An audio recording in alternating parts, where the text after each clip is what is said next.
Hello viewers, আসসালামু আলাইকুম। সবাই কেমন আছেন? তো আজকে চলে আসলাম ধানে স্প্রে নিয়ে। তো ধানে স্প্রে তো মানুষ অনেক রকমই করে, ঠিক আছে। তো ইনার স্প্রেটা সম্পূর্ণ ভিন্ন। উনি যে ম্যাশিংয়ের যে হ্যান্ডেলের মাথায় স্প্রে যে নলটা যে এত বড় নল আগে কখনো দেখি নাই।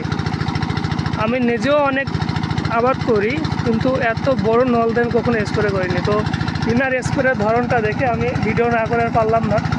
তো মনে হচ্ছে একটা মাথা দিয়ে একবারে প্রায় 10 কাঠা জমি স্প্রে করতে পারছে। 10 কাঠা দেখেন, তো ভালো করে দেখায় কতটুকু, এই যে নলটা দেখেন। তো ওনার কাছে জিজ্ঞাসা করবো যে উনি এই নলটা কোথায় পেয়েছে এবং স্প্রে করে কেমন ফিল পাচ্ছে, ঠিক আছে। তো কতটুকু পরিমাণ স্প্রে আর কি ভালো করা সম্ভব এই নলের মাধ্যমে, আসলে স্প্রে মেশিনের মাধ্যমে। তো এটাই আর কি জানবো ওনার কাছ থেকে। চাচা আসসালামু আলাইকুম। ওয়ালাইকুম আসসালাম। চাচা তুমি আর যন্ত্র কোথায় পাইছো চাচা? আমি কত ফুট এই নলটা, কত ফুট? তো মনে হচ্ছে একবারে তো প্রায় 5 কাঠা জমি স্প্রে করা যাবে।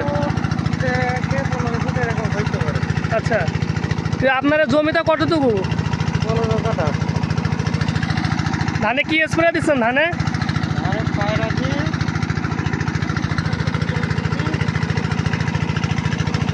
আর ভিটামিন ছিল 15, হালকা দিয়ে আচ্ছা,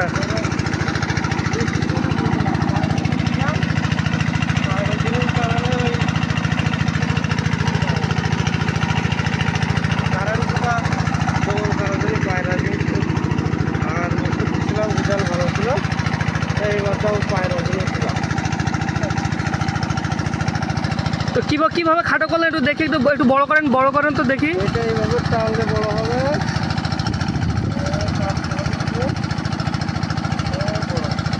একটু খাটো করেন দেখি। এটা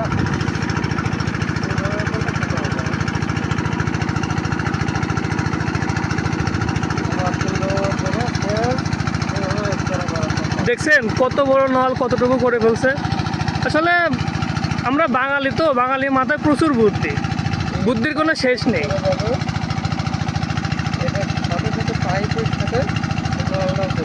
আচ্ছা, কি সিস্টেম,